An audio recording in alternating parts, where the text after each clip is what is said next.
Lieutenant Tasha Yar's got some mad transporter skills. Commander Riker looks like an undefined form standing in a visual frenzy. And Captain Chorus dies well. Hello, everybody, and welcome to The Seventh Rule with Cirroc, Lofton, and Denise Crosby. Hello. My name is Ryan T. Husk. Today we're doing a review of Star Trek The Next Generation Season 1, Episode 19, Heart of Glory, story by Maurice Hurley, Herbert Wright, and D.C. Fontana, teleplay by Maurice Hurley, directed by Rob Bowman. This was March 19th, 1988.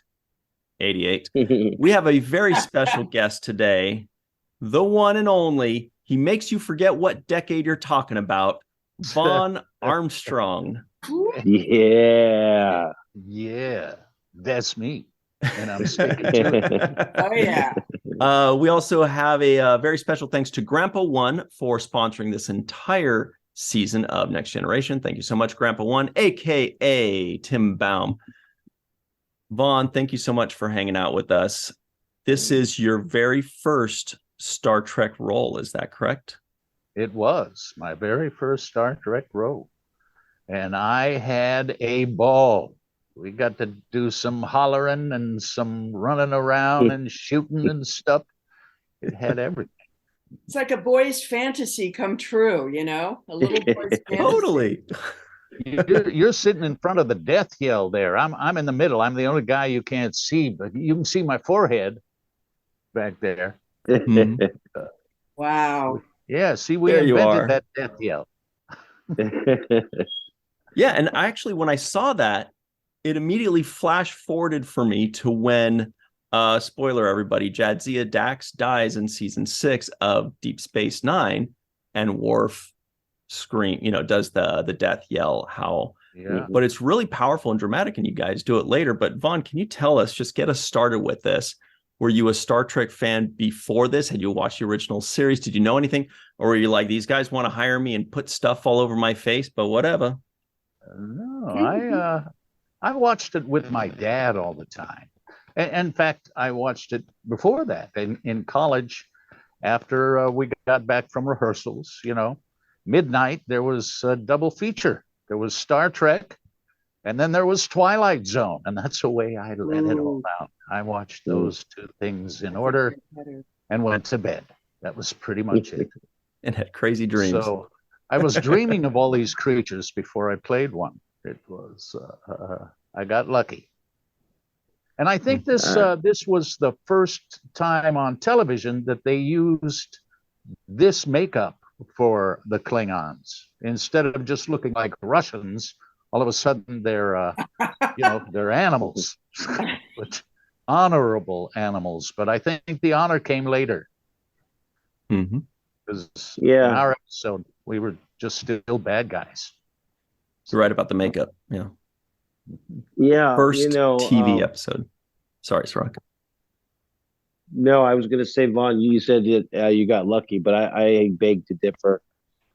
Based on your performance in this episode, I would say it had very little to do with luck and everything to do with your skills as an actor. I had to rewind the scene that you had with Worf, that really poignant scene where you're getting kind of under his skin and starting to have this moment with him. And the way you said those words and the way, it just sounded like music coming out of you. It was a great performance. It felt like Shakespeare to me. It felt like as good as it gets when you watch somebody performing. I had to go back and write the words down when you say, so when the night was still and quiet and the sound of the blood rushing through your veins filled your ears. That is poetry, and the way you delivered it. That shit is deep. Yeah, I didn't write it. Shit is deep. But you delivered it though, Vaughn. You nailed it. Well, you nailed it.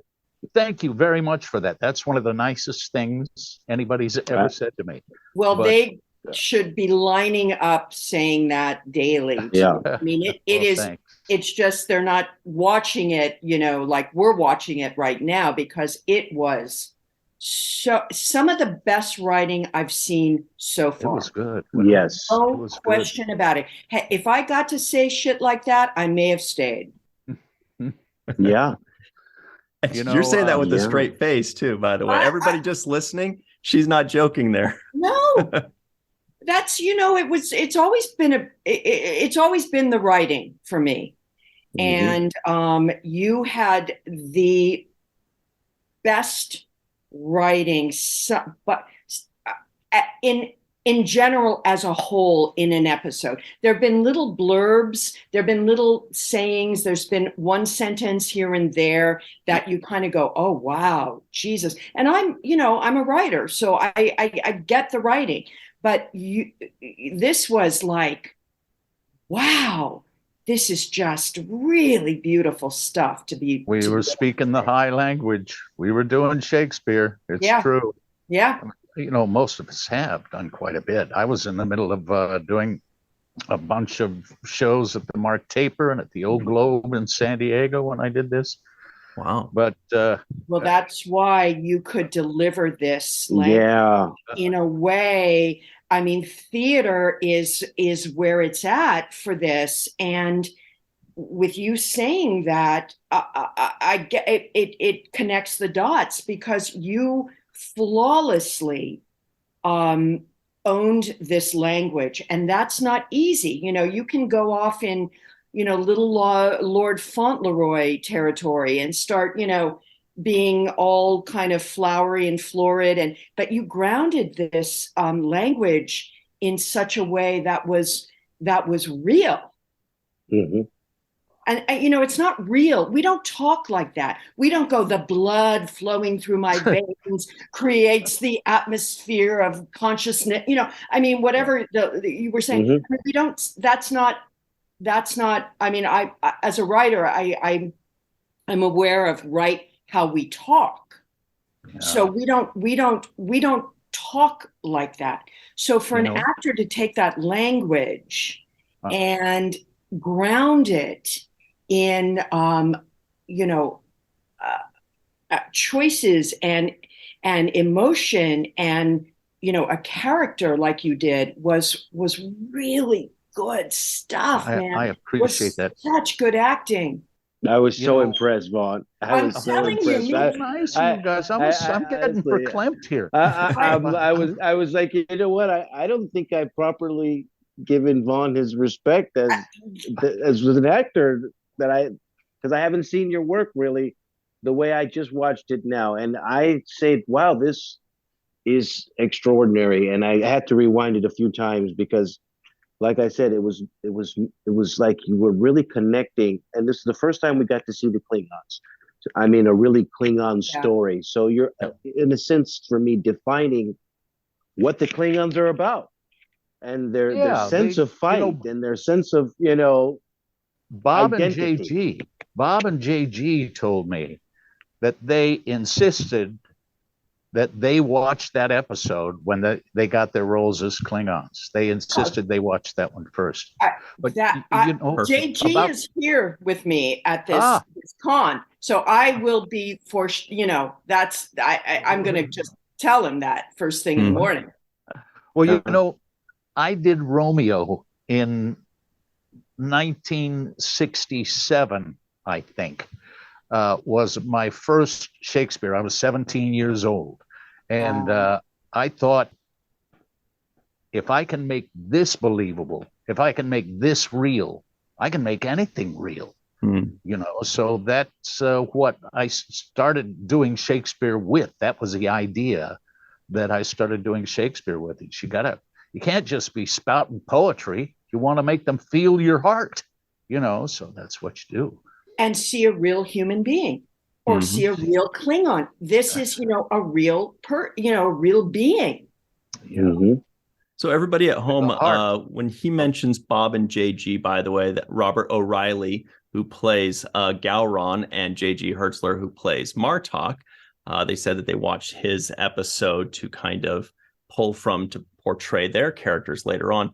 But Vaughn, what did you pull from? Were you guessing? Were you talking with the director? Did you base it on what you saw in the movies and the original series? Where'd you get that? Well, there was a lot. I was kind of born to play that role, and I wasn't that long out of Vietnam. You know, I'd been back for about 12 years or so. So there was still this warrior guy that I felt in me. Oh. And this was kind of a good description of that. I did not get the first scene right, you know, and that was because I was lying. And so I was trying to be a nice guy to these people. But really what I should have done is lie about being upset about what they did to me so I could get a better start on that character. But I'm, like you said, doing, you know, a dream language to kind of try to fool them. I don't think it worked. I saw it not long ago, and I should have started with an angrier core instead of pretending to be so sweet. You know, if you watch it again, keep that in mind, that first scene. And also the first scene, when I had all this dialogue, I didn't have the teeth in, you know? So then they came in they weren't ready. So they came in for the next scene and they said, Vaughn, you got to wear these. I said, what? You're kidding me, right? I'm supposed to talk with those in my mouth? And they said, yeah, you got to do it. You got to. I said, I just did a whole scene without those teeth. Much for that in the first scene. Too. Wow. And then I put them in, and it was like having pool balls in your mouth, you know, while you're trying to talk, marbles. But I think it was good that you did it the way you did. I know you say in hindsight you'd like to start out a little meaner, but what I liked about it was you started out kind of soft, thinking that you're dealing with the Federation and just these other guys that you don't know. What made you become more yourself was that there was a Klingon there in Worf. And that lets you kind of let your guard down and say, look, buddy, this is what the deal is. I'm going to let you in on something because you and I have a kinship and this thing that beats inside of us. And I thought that's what made it work for me, that you were letting your guard down because you knew you had a friend. You knew you had somebody who was going to advocate for you on your behalf, at least from the way you see things. Right. And there, the setup, you know, the Klingon connection is far greater. I mein, they're trying to set it up that it takes relevance. You know, it's the number one priority of, you know, whatever uniform you want to put on, whatever, you know, style or progression or traveling you're doing as a Klingon, we are at core always this, and this rides out, this takes priority, you know, this is beyond. And that was, you know, that's a wonderful social psychological notion that, you know, Star Trek plays around with. Like, are you going to be that, or are you going to be us? Are you going to be who you really are? Are you going to be the new you? And there's even an acceptance there. So when that death ritual happened and you first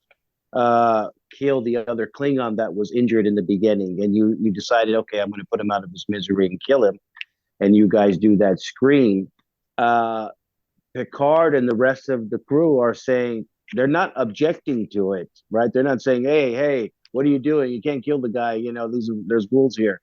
They're accepting that culturally, this is a Klingon thing. You guys handle it your way, and we are allowing that to be kind of a cultural, you know, ritual of yours, that how you finalize this person's last moments. Well, it even scared me. Yeah, that's it was pretty moving. Cool. Just yelling to the heavens that a Klingon warrior is coming. And that was kind of difficult too, because back then I had bad teeth, and I do this thing And they want him to take a real close up in on my teeth, and I don't think you want to do that. And they did it anyway, and they said, no, Vaughn, you're right, we don't want to do that. I had a fair degree of cavities at that moment that I got in Vietnam. Well, we look at stuff, in the 70s and 80s, and you catch actors opening their mouths wide, and you see all this, metal fillings, and you just go, okay, even with I've caught it on this show, I caught it with Geordie the other day with LeVar, and he has, regular fillings. We all have. I've got a couple still, and they're metal, and you just go, well, in the 24th century, I don't know, I mean, nobody has cavities. Nobody has a cat. You just go, and you're done, abracadabra, your mouth is pure. Yeah. And that's what the guy said, actually. He said, no, you've got too many cavities. I said, they're not cavities, they're fillings. That's right. And they're caps. They're not cavities. Right. They were formerly cavities. Yeah, they were. I really love that scene though, and I think this was Worf's first episode. So you essentially are, Worf as a central theme of an episode. This is Worf's main episode in the first season. This is story, yeah, we're breaking Worf's character essentially because he's an ancillary character essentially up until now. Now we're actually getting backstory on where he came from. He talks about being adopted by this family and moving to Galt. But I really felt like you were,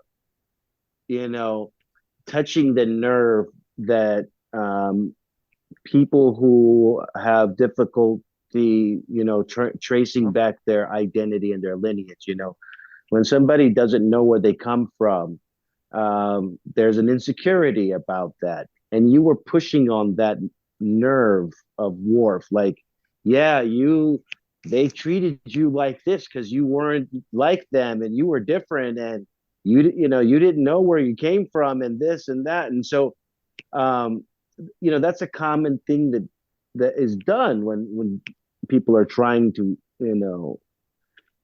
get under your skin or find a way in deep. Psychologically, I love that, but I loved how you delivered the lines once again in the performance wise when you say, I understand why you can't relent or repent or confess or abstain. And I just had to go back and watch that at least 10 times because it was so musical, Vaughn, and the eyes and the passion.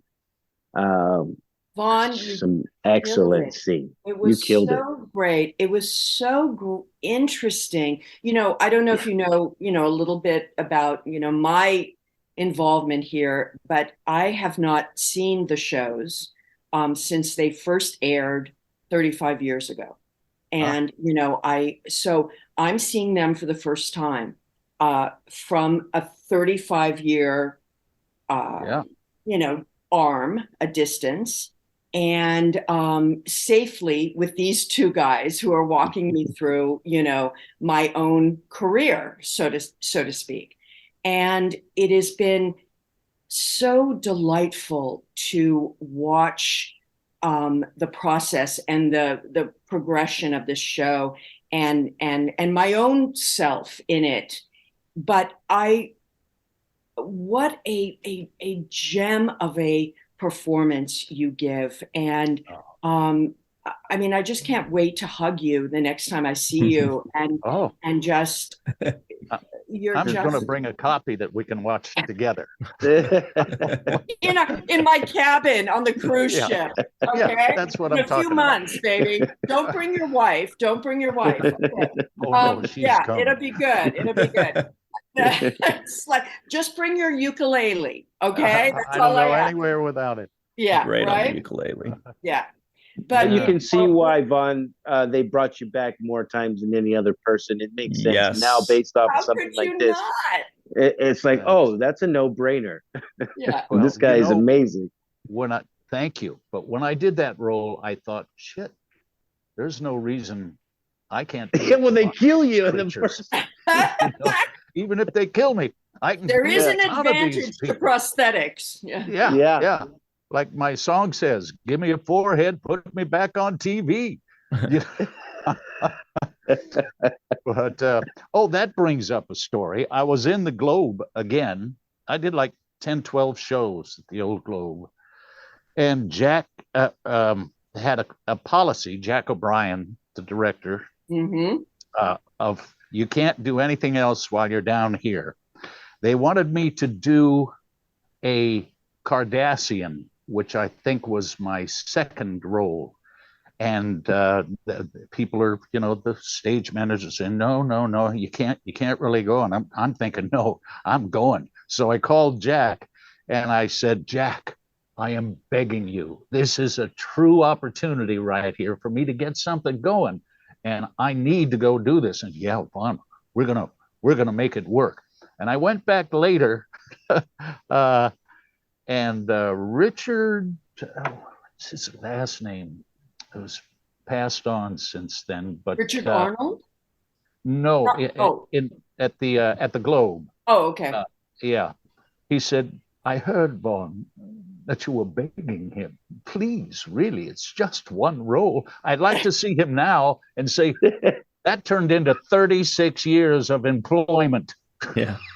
Which it did, Gift that keeps on giving. Absolutely. It keeps on giving, yeah. Absolutely. It's just one role. Rightfully so. Watching this episode, this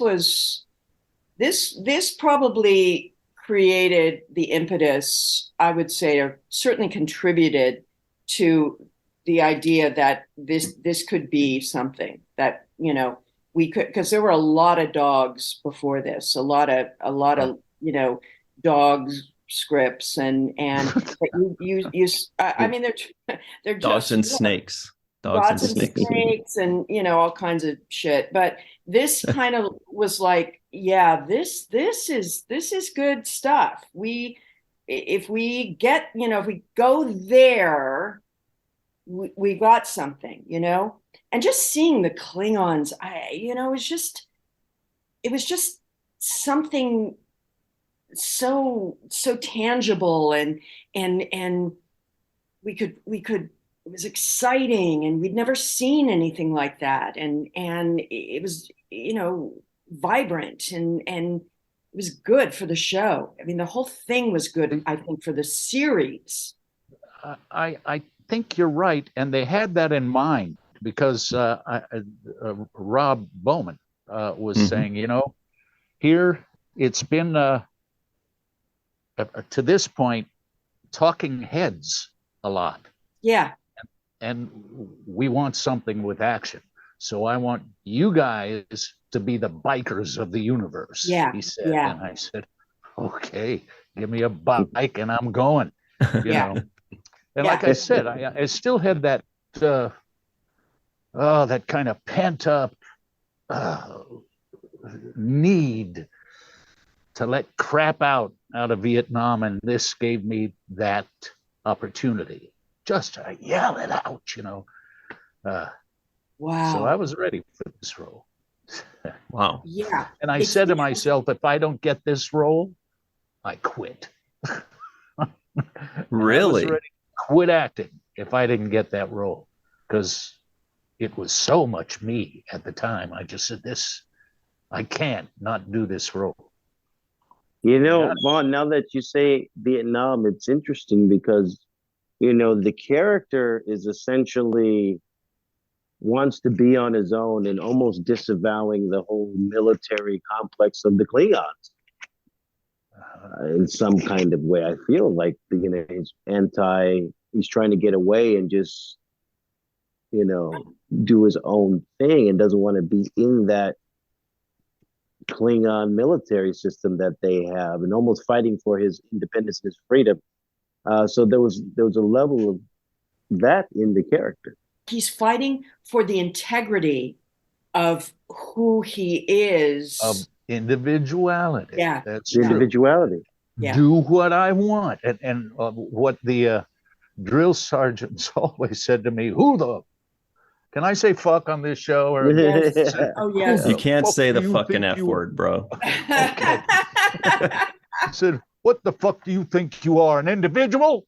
And I said, sir, yes, sir. Isn't everybody? And he said, you take 50 laps right now. Okay. So I'd do my 50 laps and come back and be an individual. So yeah, so you channeled that into this character. Mm-hmm. And that happens sometimes, as actors. Something lines up so well, and you learn something about yourself as a human being, or you go through something by playing this role that you reveal to yourself, or you exorcise out of yourself, or you confront yourself in. I mean, that's this really wonderful, magical, spiritual, you call in the spirits. I was watching something, what was it, the other day, and they were talking about acting. You've got to bring the spirits. You've got to invite the spirits. Something other happens. That's something that I often have a little too much of in my roles. I have a little too much of that spirit sometimes, and I try to make it real. But there's a great book. For our audience. It's called The Mystic in the Theater, and it was written by Ava Le Gallienne in the 1920s, I think, and she was a great American precursor to the method, and had studied Duza and all these great actresses. But I remember, it's a thin, beautiful book about acting and what you must bring to the stage. It's not just this technical marking your marks and saying the lines, but you conjure things. Yeah. Oh, I know what I was watching. Irma Vep, remake of Irma Vep, the French film, and they made an 8-part series on HBO Max, and it was really interesting. And I recommend it to everyone. We're going really rogue off of Star Trek, but talking about, you are making me think of this experience of actors being able to bring this life force experience into their performance, and you see when it happens and you see when it's not happening. There's a huge difference. Yeah. I couldn't even tell that was you, Vaughn. I know. I mean, you can transform yourself. I was looking at this character and I was thinking, I know that's Vaughn. It's got to be Vaughn. It must be Vaughn. That's Vaughn. But I couldn't see you. It was crazy. I couldn't see Vaughn Armstrong. I could only see this Klingon that I was looking at. And the person that you are before me kind of disappeared behind that character. I thought that was another fantastic thing that you did in delivering this performance. You guys are generously perceptive. Smart people. Well, sorry. Yeah, I know of another book that kind of invites you to get into a character like this. It changed my career, really. It's again a skinny little book. Stockwell's, not Dean, but Guy Stockwell. I was thinking Dean. Brother was quite an acting teacher, and he wrote this book. And he shows you how to get the inside of the character first. Don't sit there and just try to memorize lines. Basically, it's an audition book. It's called the Code Reading Advantage, but it works for everything. Right. You get the inside first. When was the last time you were with this person? What do you want to do to that person? What do you hope that person is trying to do to you, or what do you think they're trying to do to you? What was the last scene you had with them a minute ago or 30 years ago or whatever? And it gets you to look at this kind of thing. And by the time you're done doing that with the script, you know the lines. You know, he says the script is the menu, the behavior is the meal. So he gives the actor the chance to experience what behavior these things might bring before he starts trying to memorize the lines. And then you just got to clean them up a little. You've already got them. You've created this whole history by looking at the script. And then you just kind of clean up the lines. And that does what you were talking about, you know?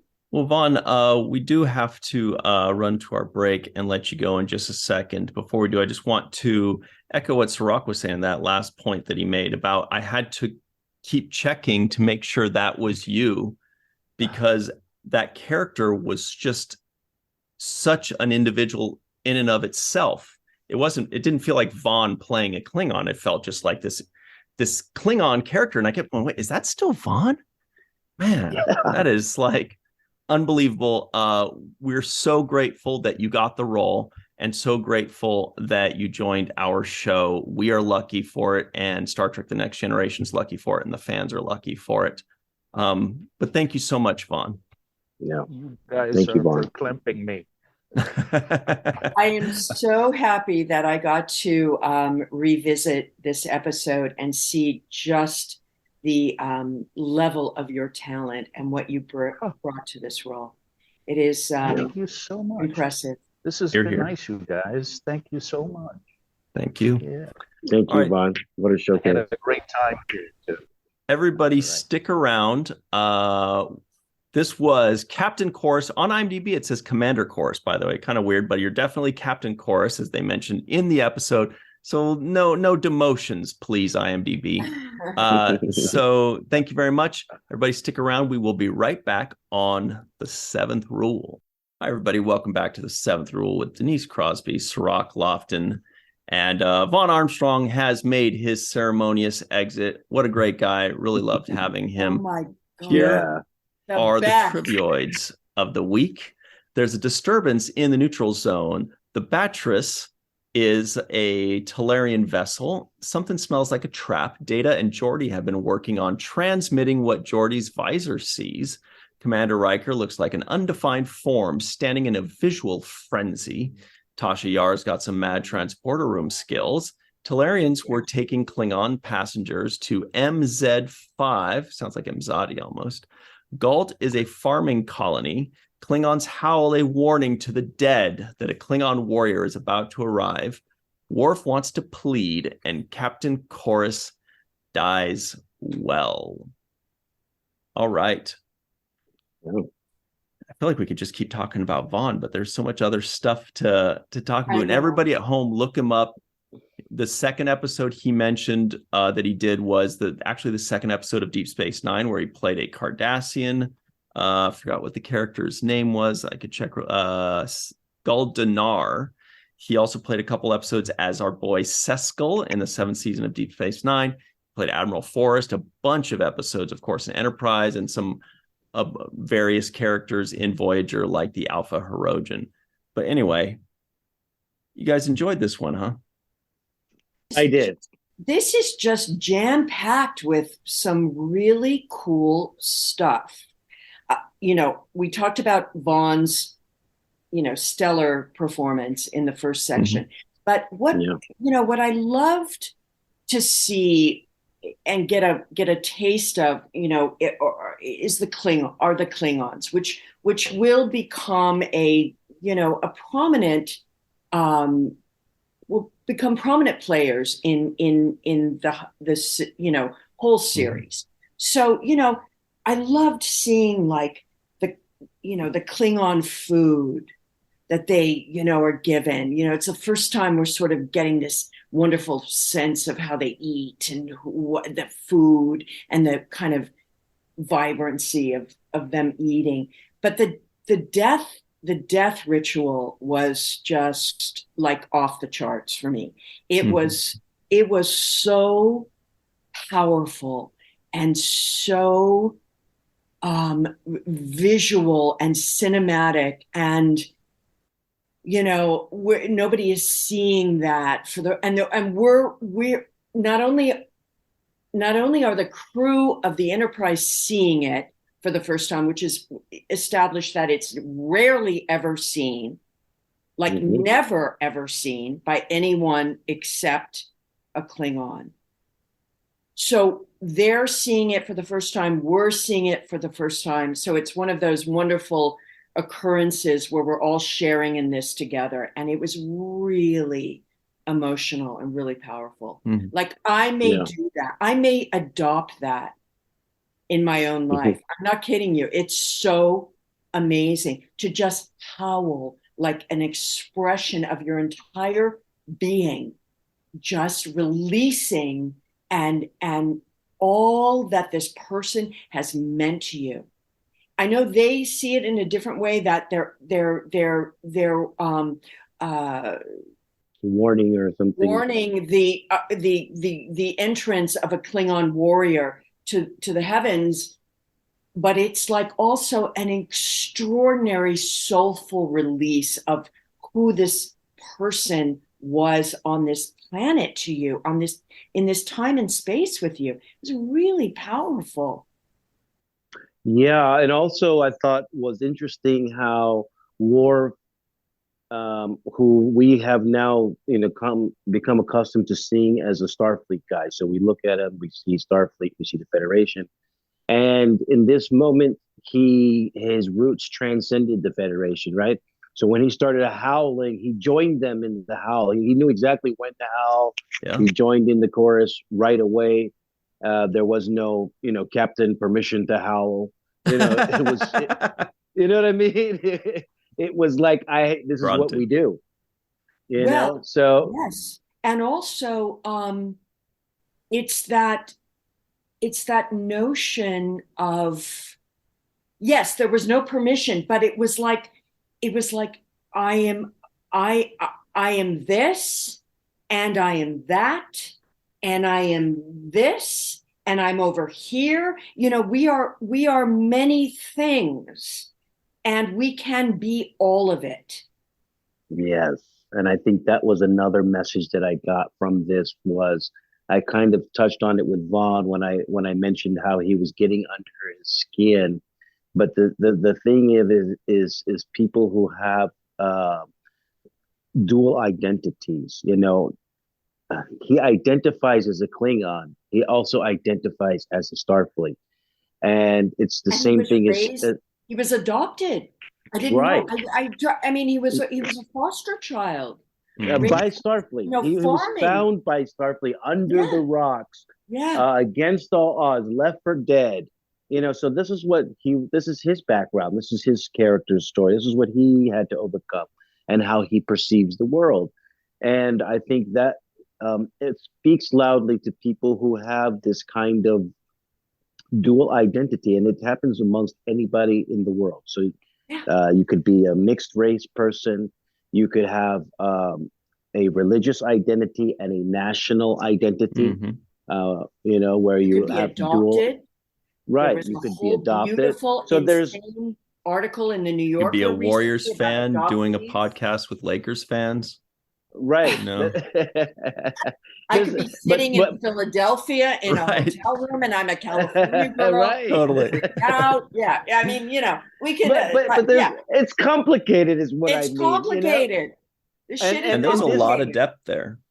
And this is another moment I really like too. I liked the way they used Lieutenant Yar in this episode as well. I thought that was great when you say, Captain, do you want me to stay here, or do you want me to go and do this? I thought that was like, yes, that's what I want to hear. I want to hear those kinds of things. I want that kind of initiative taken on your part. And I also want the outline of instructions to be made on the captain's part. No, I need you here, or I want you to go and check on Worf and make sure, lead the team. And then when you do show up on Worf's, with Worf, that was, the tension was there. Oh, listen, when you first, so the Romulan presence was kind of dropped. We're in the neutrals. They kind of make this reference like they're seeing some action, maybe Ferengi. No, it's Romulan. There's some Romulan action. Okay, so now we've got to assemble an away team. And Yar, again, that was a little bit of a blip in the logic of the show. If you're going to go onto this rogue ship that is showing no life forms and really under stress in the neutral zone, and you're assembling an away team, and Worf or Tasha are not on it. Again, I'm not buying that. Unwise.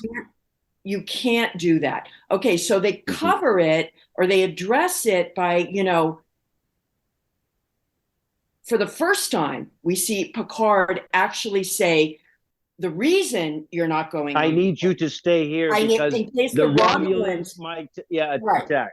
Okay, so that doesn't manifest. That was like this weird little thing that was dropped and nothing came about of it. Okay, it was like a distraction of some sort, but it allowed her the next time to say, dude, I gotta go. I basically, you need to give me permission to go.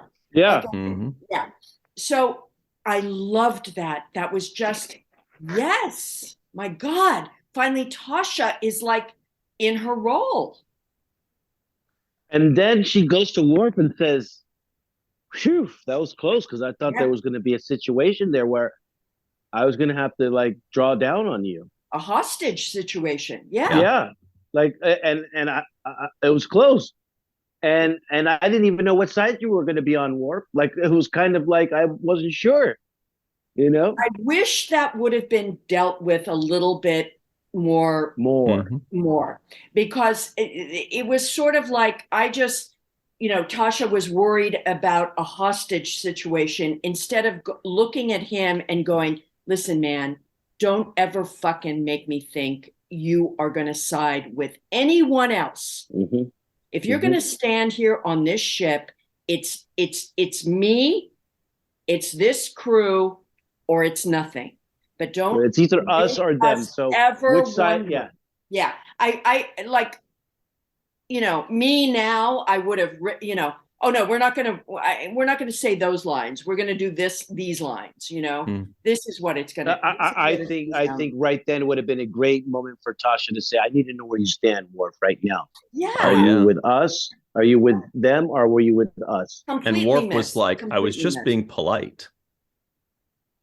Yeah, he could have, like at the end. It would have been a moment. He could have said that. Or he said in that scene when Tasha, he said, "Cowards take hostages." Yes, exactly. He was addressing like we would never have done that. You had nothing to worry about. That's not what we do. But still, I didn't know whose side you were on in that moment, because I'm standing on this side and you're over there with them. So it looks like you're on their side, right? Oh, that should you don't. No. Like. We're done here ever. That will never happen again. Don't make me ever question that. Yeah. That would. And especially when I come up to you and I say, the captain wants them put under, arrest. Yeah. He wants, so that's the end of the orders right there. There's no debating that. That's not up for debate. That's not a discussion. That was a little disconnect for me in this episode. Slightly, but I did like the fact that you were ahead of that away team or that security team that went to go get Worf and the guys. I thought that was great to see you in that capacity. Yeah. I also like them addressing whether you should stay or go. I thought that was, at least they talked about it, because there needs to be instruction. Yeah. We've been wondering, it's not making sense. Yes. So at least this is the first episode where they're actually addressing what is, clearly not making sense. Every single away team, when you're going somewhere, should involve Tasha Yar. Every time, Tasha or Worf, one or the other. Tasha or Worf. At all times. There's no question. You've got LaForge and Commander Riker and Data. I mean, Data's great for all of his, technical skills. I did love all of that Geordie vision stuff. That was fun. That was another thing. Yes. That was, that's a whole other really cool part of this episode. But again, tracking the logic is a problem for me. We'll tell you what, we've got to hop over to our free-for-all, but I'm sure we're going to have a lot more to discuss on this one. It's just so much fun, and there was so much to it. There's just some episodes are basically about one or two things, but this one just had so much in it. We'd like to give a special thanks to Homer Frizzell, Dr. Anne-Marie Segal, Eve England out in Wales, Yvette Blackmon-Tom, TJ Jackson-Bey out in Missouri, Bill Victor Arucan, Titus Mohler, Darlena Marie, Dr. Mohamed Noor, Tierney C. Dieckmann, Anna Post, Anil O. Palat, Joe Balsarati, Mike Gu, DQ, Neil Akasaka, Justine Norton-Kertson, Dr. Stephanie Baker, Carrie Schwent, Faith Howell, Edward Foltz, live from Tokyo, Matt Boardman, Chris McGee, Justin Weir, Jake Barrett, Jane Jorgensen, Henry Unger, Allison Leach-Heid, Jed Thompson, classic Marcia Schreier, Brandon Gant, and of course, Dr. Susan V. Gruner and Jason Okun. All right, everybody, stick around. Oh, and special thanks to Lolita Faggio for making that Vaughn Armstrong interview possible. Shout out to Lolita. Her. All right, everybody, stick around. We will be right back on The Seventh Rule. Hi, everybody. Welcome back to The Seventh Rule. This is the free-for-all. Of course, Denise, Cirroc are here to make sure this show has superstardom in it. Melissa Longo's cat is also a superstar, and Melissa Longo is here. We also have the dark one, Chris McGee. Faith Howell, she's part of the cool background triad with myself, Melissa, and Anil. Wait, that's a quartet. My bad. I need to learn how to count. Jason Okun is here with his poster of the week. Allison Leach-Heid has a cool shirt, just like Chris McGee does. Walking art made by Melissa. Check that out on theintrovertedrepublic.com. Mai is live in Tokyo, but also live in Orkney, especially. Carrie Schwent is here in front of a nebula. Oh, Sith happens. Brilliant shirt. And Anil O. Palat is finally back. Thank goodness for that. Hope nobody was holding their breath. And Homer Frizzell is here with Tasha Yar hanging out with him. All right. Here we go. Oh, Jake Sisko guesses the IMDb score. Oh, this might be the higher one. I'm gonna say like 7.6, 7.7. Yeah. Anybody else have any guesses on this? I like that guess. Oh, I don't know. I think everybody likes a Klingon episode, so it might have topped 8. Yeah, it might be. Might get around 8. For a first season Next Generation episode, you're saying it might be okay. The answer, yes, we are seeing Tasha actually do security. Yeah. So I'm gonna throw down. I'm gonna say 8. Yeah. Do it. The answer from imdb.com, the fans and the non-fans alike have rated it a total of, it's not a total, what is that, like an average, I guess, 7.2. No. 7.2. Wow. That's harsh. Cue the Homer no image. Yeah. So everybody, you know your job. Go to IMDb and rate it fairly. Also, did any of you catch the non-appearance mention today? Ooh, there was a sneaky one in there.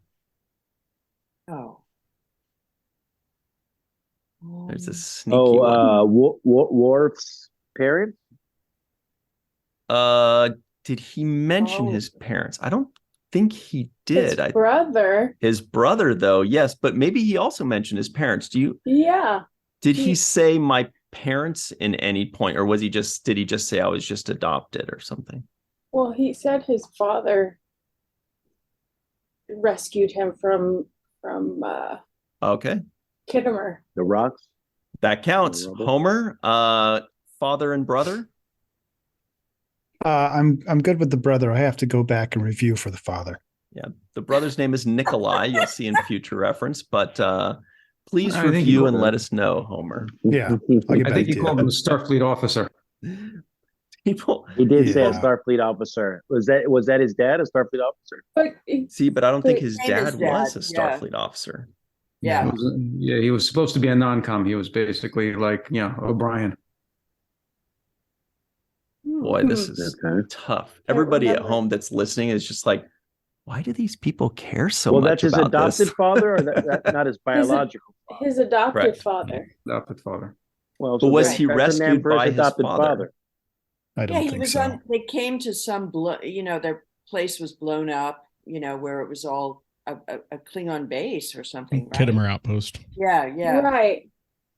And I feel like they said that his adopted father was the one that rescued him, but I could be mistaken. That seems right.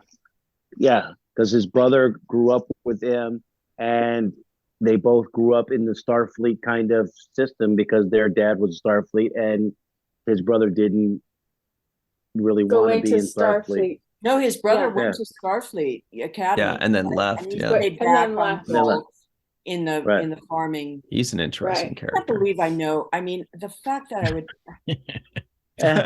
Good job. One of us. One of us. So gonna rip that next generation cast apart because they will not know a damn thing I'm talking about. And like next week I'll have forgotten already, but I mean, they are just, there's no way they could even talk about this episode.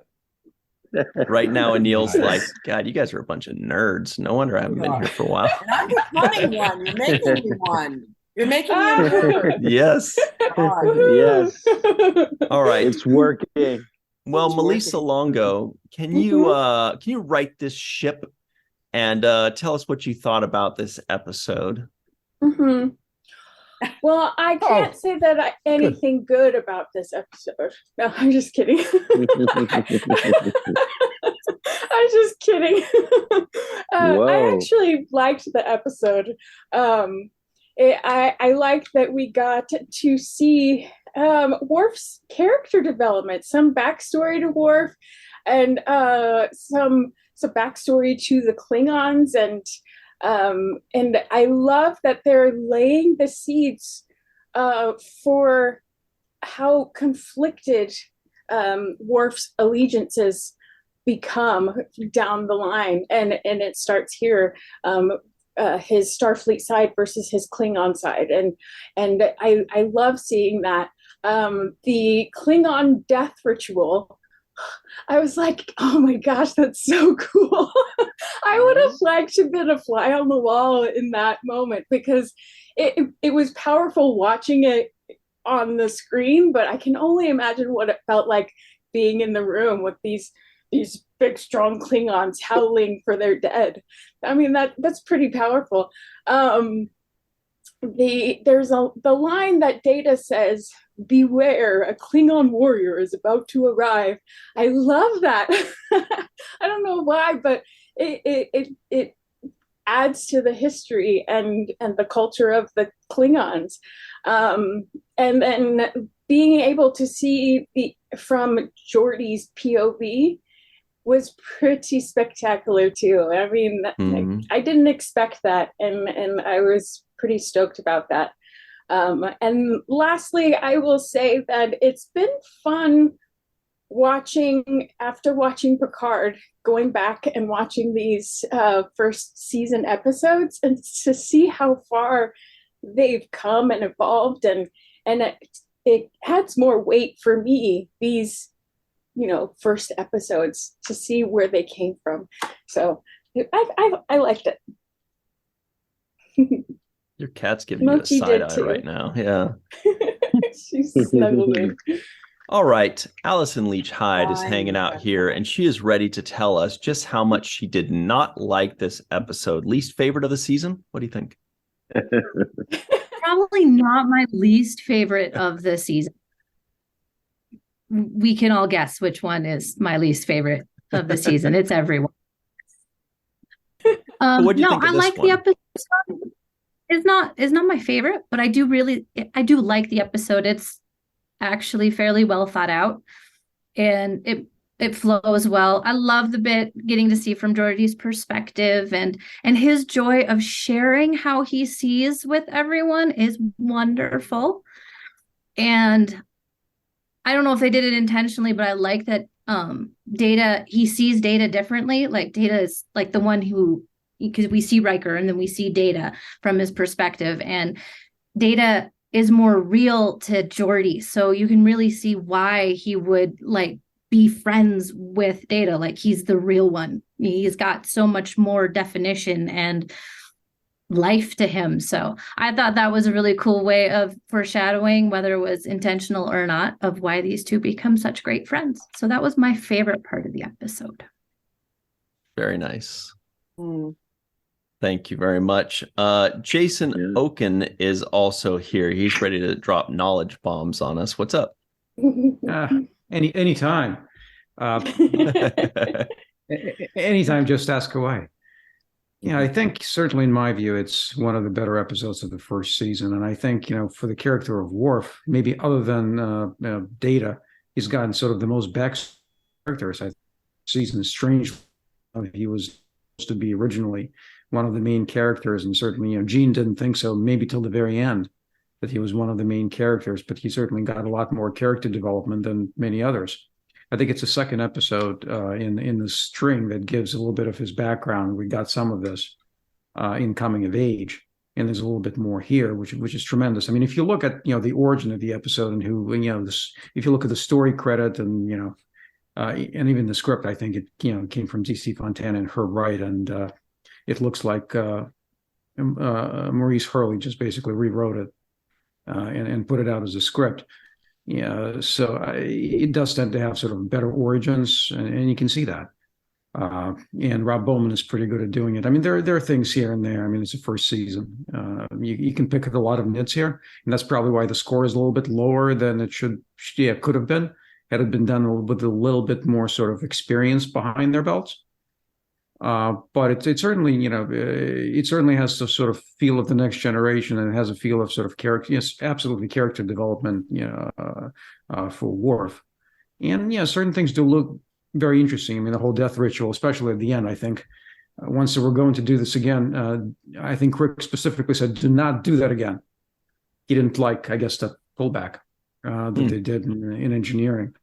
But it was certainly interesting to see that. It's a very unique perspective to be able to see that. And I think the performances are great. And Denise, you said you had a lot more to do in it than in a lot of other episodes. And, I thought the performance was absolutely, top notch and on point. I mean, I guess we're a couple of episodes out from, Skin of Evil. I mean, have you talked to the producers by this point? I mean, you must have. Yeah, so this would have been, we have 3 more episodes, Ryan, before Skin of Evil? So I think it aired like that, but I think it was filmed earlier. Yeah, it's a couple, I think. Yeah, so we're talking a month. Oh yeah, for sure. This was a done deal by now.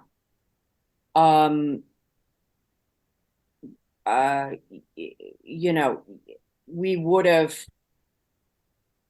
have concluded that I was going to leave the show by now, and it was in the pipeline. So, that's kind of an interesting sort of look at how the filming of these episodes, knowing that I am going to leave. But yeah, you finally see Tasha Yar leading an away team as a security team. I loved her in all the shot with her team behind her, all in the gold, and you also see her addressing it being addressed by Picard why she should stay behind in what would be an obvious, away mission for her to go to, because of this Romulan threat that never panned out, to be kept on in case. So there were it was finally starting to like shake things up a little bit, stuff was brewing, and maybe my voice was being heard a little bit. But like I've always said, and we'll get into that when we come back for yesterday's Enterprise, but I always feel like I had to die to get the best episode for the character, although this was at least some spirit of the character, you saw some spirit of her character. Speaking of character, Faith Howell has a ton of character, and she's here to tell us what she thought about this episode. I really enjoyed this episode. Of course, I like the Klingons. Who doesn't? I mean, they're iconic. So, and I also really enjoyed seeing Geordi Vision. I thought that was very creative, and I liked how thought out it was. I wish we could see that more often, and go more in depth into what he sees and how that works for him. I also really liked this scene, because we do get to see Tasha shine so much in this scene, and it makes so much sense to me how she would be like, hold up, nobody move. What are they going to do? This little girl is an innocent. What are they going to do with her? How, she's in danger, but the mom, what on earth? Like, I mean, touch my kid, alien dude, and see if you walk away with both your arms intact. She just stood back and was like, oh, we'll see how this plays out. All right. Yeah. See, we'll just wait. So yeah, I thought that was a little funny. And then of course, once she has the kid back, she's like, let me get out of here. That makes sense. But I trip on that every time I look at it. It's like, what? Can I just interject one thing that I haven't brought up in this episode? That little girl, how she played. How she was laser focused. Yeah. With Vaughn. She just stood. It was so poised and so intense, and then she was taken, Dorn took her and Worf took her, and she's just holding her own. It was stunning. I'm watching this episode going, this little girl is so special, this actress. I mean, I don't remember it. I don't remember shooting the scene, but watching it, I was blown away by her intensity, her presence, and her physicality, and her ability to hold that. Look, I mean, we know it's hard to look someone in the eyes. That's what it is. We're all trying to look each other in the eyes when we speak to each other, when we hold attention, when we have something to say, and she was threatened. And that little girl it was extraordinary, I thought. What she reminded me of in that moment, though, was the first time I went to a Star Trek convention and I saw these two guys dressed just like this. They could have stepped right off screen. And I was like, and I remember they actually did come over. They saw me like dead staring them like they were the coolest thing in the room, because they probably were at the time. And I remember getting a picture with them. So yeah, that's what that reminded me of was, oh my God, that's the coolest thing. Let me go see what that's about. I was blown away by her. But she didn't seem like she had any fear at all either. Right. Yeah. Zero. Yeah, that girl needs to be a security officer one day. Like, I don't know. I'm curious. It made me think, like, I wonder what 35 years she's, in her 40s. And what direction they gave her at the time, what was she supposed to be That's feeling what I too? wondered, yeah. I know. How they got her to just stare straight into the Klingon. On her own. It was so cool. Mm-hmm. I'm glad you have this scene because I forgot to talk about that and really wanted to talk about her. Speaking of so cool, Chris McGee is here. And by the way, Denise, the one thing I wanted to mention to you and Cirroc that I totally didn't think of while we were recording was the scoring. The music was freaking phenomenal, and I couldn't believe that they were making such great music back in 1988. I wrote it down in my notes. And it wasn't like Debbie Gibson or Paula Abdul. Anyway, sorry, Chris McGee or Skid Row. Hey. I'm saying that was great music. These were good things. It wasn't the Talking Heads, and it wasn't Bowie. Right. It was pretty good. Okay. Well, Chris, what did you think about this episode, and what did you like about 1988 and 89 music? Oh gosh, the big hair, I love that. Left an impression on me. That's all I can say. So this episode, lip gloss. Yes, lip gloss. Aquanet. Anyway, okay, so this episode, the first Klingon outing for TNG, and boy, is it a humdinger. So it was fantastic, of course, seeing Yar finally shine and demonstrate her abilities as the chief of security. So great to finally see you do something more than just stand behind the horseshoe, Denise. Thank you. Also, the first appearance, has already been mentioned, of the incredibly prolific Vaughn Armstrong. This is, I think, the first and only time he's seen on TNG, but he goes on to do, I think, 11 other roles throughout the Star Trek series. Fantastic. This is also not the last time that we will meet Klingons who hate the Federation alliance and attempt to sabotage it. The one that comes most to my mind to me is a Klingon challenge, the VCR board game, which is different every time you play, apparently. Wow. I want to play. What? Yeah, the VCR interactive board game. Still got it after all these years. And a little bit of trivia, as you noticed, Ryan, the fantastic music. Again, we have to credit the fantastic Ron Jones for that. And of course, on his project of all the CDs in it, the entire soundtrack for this episode is there, including one of my favorites, the during the jailbreak scene, the track is called, or the audio cue is called, "Let's Make a Phaser." As far as the memorable quote of the episode, I almost went with Worf's line, "What burns in their eyes fires my soul."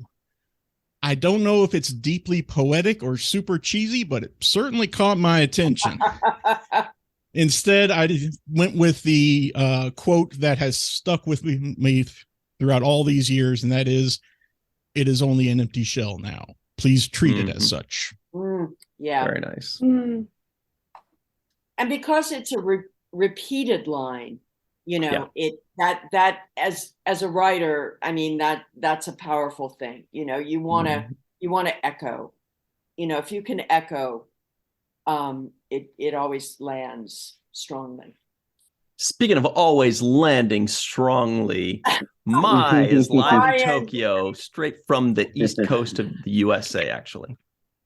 No, from Scotland. North coast of Scotland. You can't move this much, Mai. It's very confusing. I can't keep up. In Vienna next week if you want to schedule an early recording. Anyway, what do you got for us? This is a good episode. It hit me differently than a lot of people have been talking about with Geordi's vision, all that. I think it's a fantastic episode for a lot of reasons, but it hit me strongly that they're talking about strength or power, not just being a physical thing. When Worf's trying to tell these guys, don't be like that, be a little bit more cerebral. When some men come of age and they realize they can dominate their peers, their spouses, their children with strength, that doesn't automatically make them a leader because of that fact. And I think in this episode where they use the word warrior, I think that they could use the term mature adult quite well, actually, because to dominate physically is not to dominate, but it's to cow.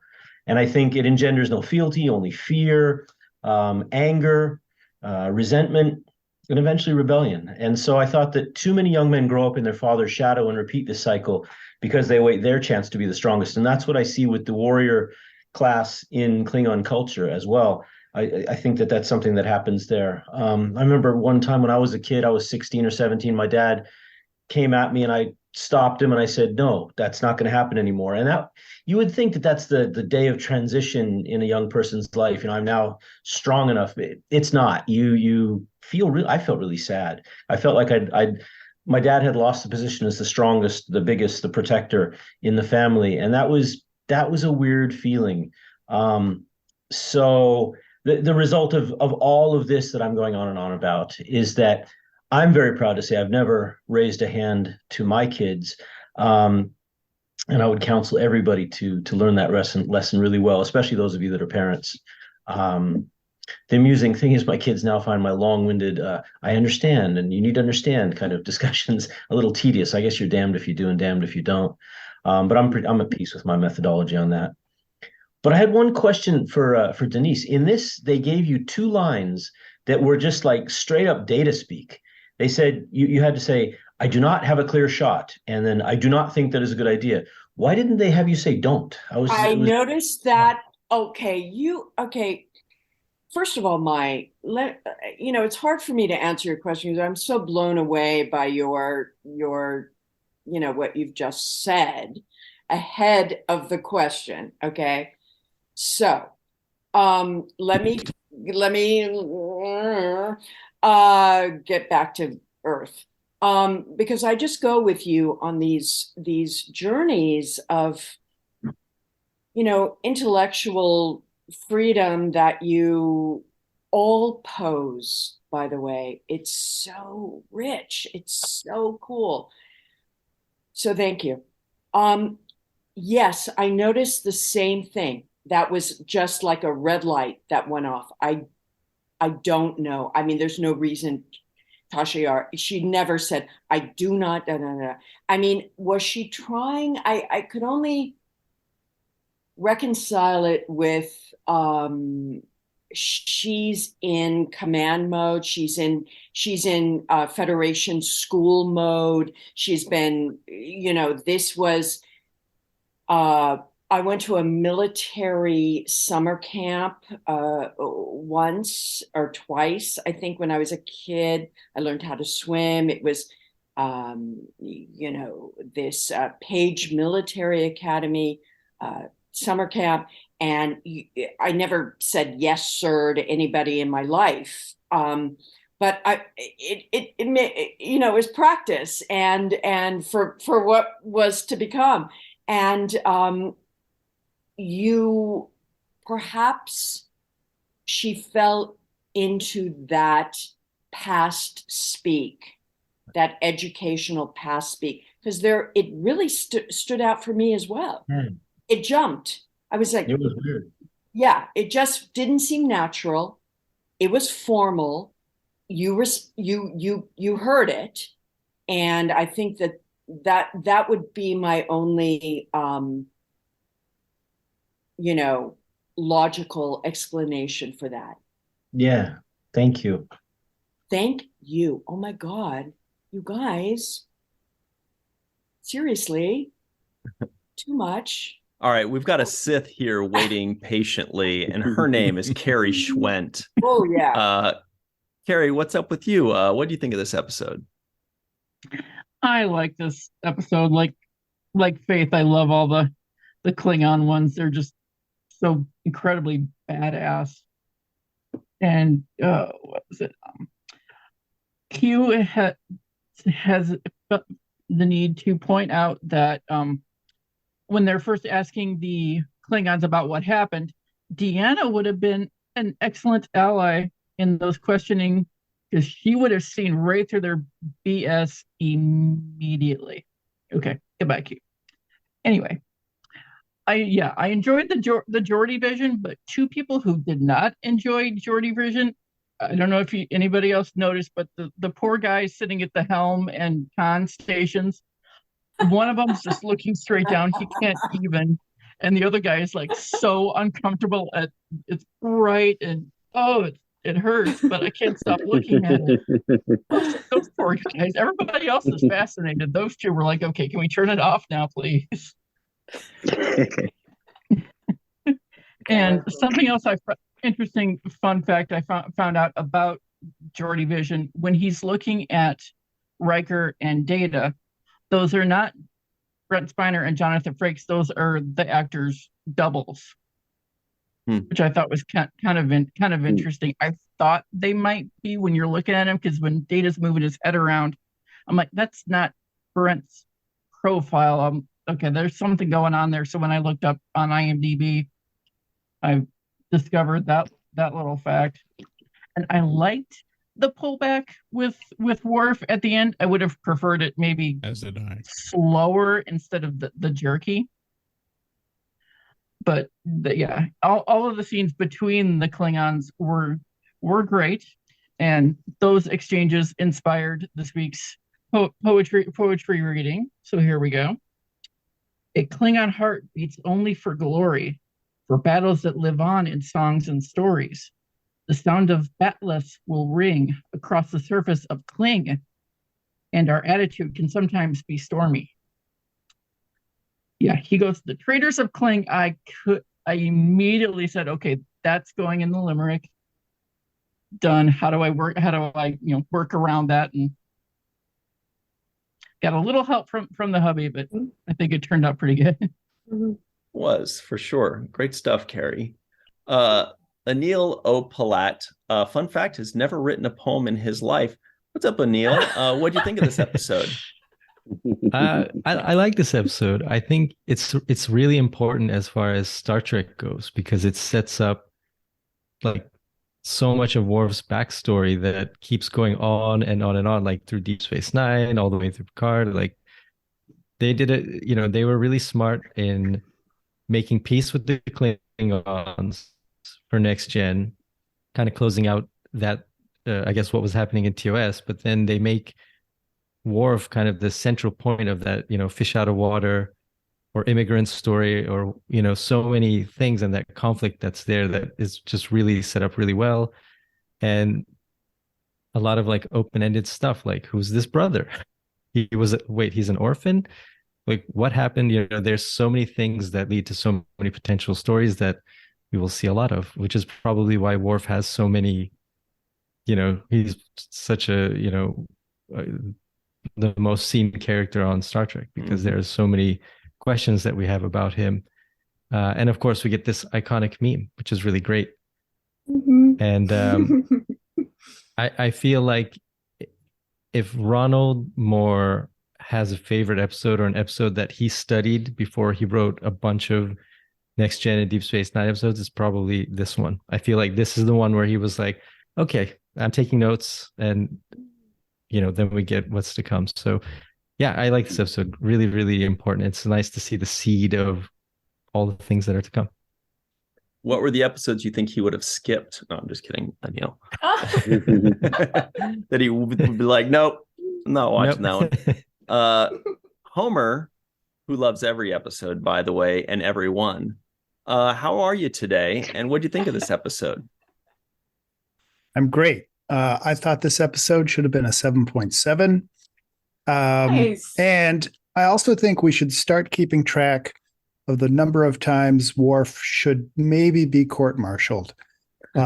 This one, not quite yet, but he finds out the Klingons basically fooled the other Klingon and ship and attacked them and killed them. So the man knows about people that did something. They were certainly dishonest when they came on board, and he's an accessory to that fact, at least for a while.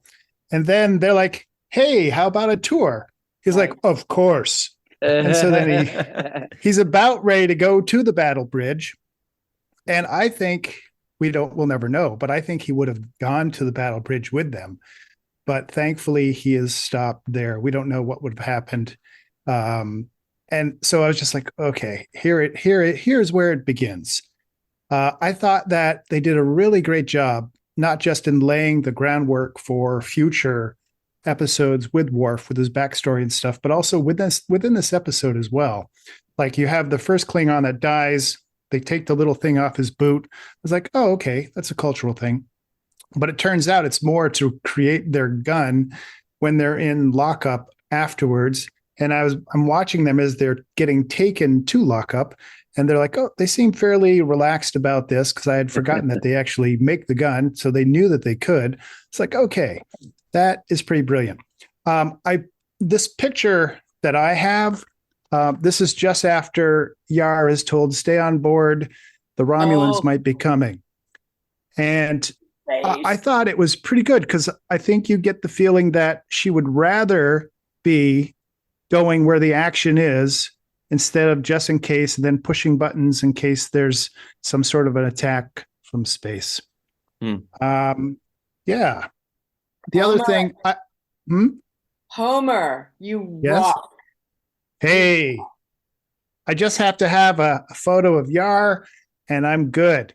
And you got to live in Walter Koenig's former apartment building in Manhattan as well. That's right. 119. The other thing, just briefly, let's see, check quickly. Oh, so Geordi Vision, I appreciated it. Yes, we got some information about Geordi. I think that Picard got into it a little too much. You had a situation down there on a ship that was unstable, and then they're talking about, okay, yes, this thing could go 5 minutes, no, less than 5 minutes. Okay, do. It's like, all right, you guys got to get moving. Yeah. Yes, Jordy, look over point. There. Tell me, what is that? What is that? No, back there, over there. They were having such a great time. Riker goes, excuse me. I know. Enough. I don't mean to interrupt your bromance going on, but how many fingers am I holding up, Captain? We have we know where this is going. Exactly. That's all I have for tonight. Homer mentioned 119. Good knowledge, Homer. That is today's episode, season 1, episode 19.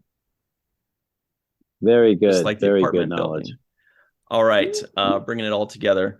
We got to go in a minute, but before we go, we forgot something, you guys. We forgot the home run of the day. Who you got, Denise? Well, I mean, Vaughn Armstrong takes it to another level. He takes this language that was so rich and deep and provocative, and grounds it in reality, and creates a believable character, a captain, of this race that we have not seen. He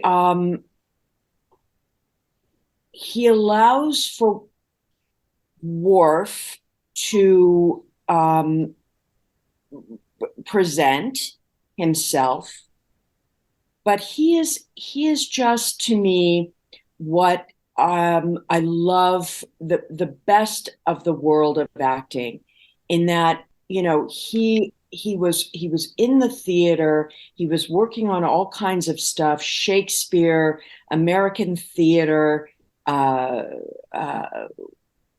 Arthur Miller, Eugene O'Neill. He was down at the San Diego Globe Theater, which and the Mark Taper Forum, which are two bedrocks of incredible talent historically in LA and San Diego.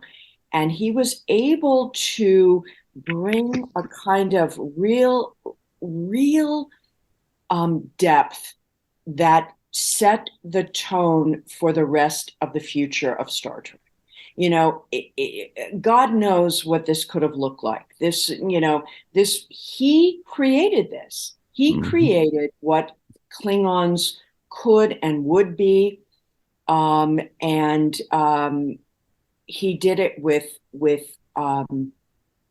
incredible talent, incredible humanity. And he is a star reborn for me from watching this episode. Very nice. What about you, Cirroc? Who's hitting that home run today? I would say it's chorus, day, and the time. And that's chorus. Yes. Yeah. Yeah, Captain Chorus is going to get that. I'm blown away by Vaughn Armstrong's performance in this episode. It lets you know why he began his journey, long career in Star Trek, doing so many different roles, because he delivers scenes like the ones he did in this episode. And I thought it was just a great challenge for Worf. It brings so much depth to him. And the scenes that they had together, felt meaningful. I liked when he kind of poked at him and says, "Have they tamed you, or were you always docile?" And it was just like he just kept poking this bear, trying to get him to react. And of course, Worf would react. But I just really enjoyed this story. I think that watching this episode, I started to get a feel for Next Generation settling into their groove. I felt like they had, by this time now, found out a formula that is starting to work for them as far as character development, as far as how they want to incorporate the aliens that they bring on this week. I just felt like they're finding a formula that works for them, and it's starting to grow on me in that kind of a way. So yeah, I'm going to definitely say Vaughn Armstrong. Also want to say really quickly, I love the scene that Rob Bowman had with the falling through the glass from the underneath. Yeah, that was a great cool. shot. Great shot. Looked awesome. And then I also want to say really quickly that I saw Dennis Madalone once again in this as Security Ramos getting zapped. So we got to see Dennis Madalone as well make his another stunt debut in this episode. So I had all the elements for me. They really checked off the boxes. They made something that was deep, that was thought-provoking, that gave us insight into other culture, the Klingon culture. And I thought it was a good balance of each character kind of having some role in this. Loved it when Riker says, Picard says something to the effect of, it's like a trap or something. Yeah, no, I know it's a trap. I got it. And it's like, I kind of liked all of those moments. So they're starting to grow on me on this show, and they're hitting their groove. And so yeah, I enjoyed it. Vaughn Armstrong, hell of a job. Oh yeah. And I'm in agreement with the both of you. Take it to the chorus. Captain Chorus, that is, gets the home run. What is that? 3 home runs in one day for one guy. Actually, Vaughn and Ron Jones gets honorable mention on this one, because that music is freaking stellar and really stood out in the episode for me as well. But that's all we got for you, everybody at home. Say goodbye to Melissa, Faith, Chris, Jason, Allison, Mai. Who knows where Mai is anymore? Carrie, Anil, and Homer. For myself, Denise, Cirroc, Mr. Aaron Eisenberg. We'll see you all next time. And until then, always remember the 7th rule.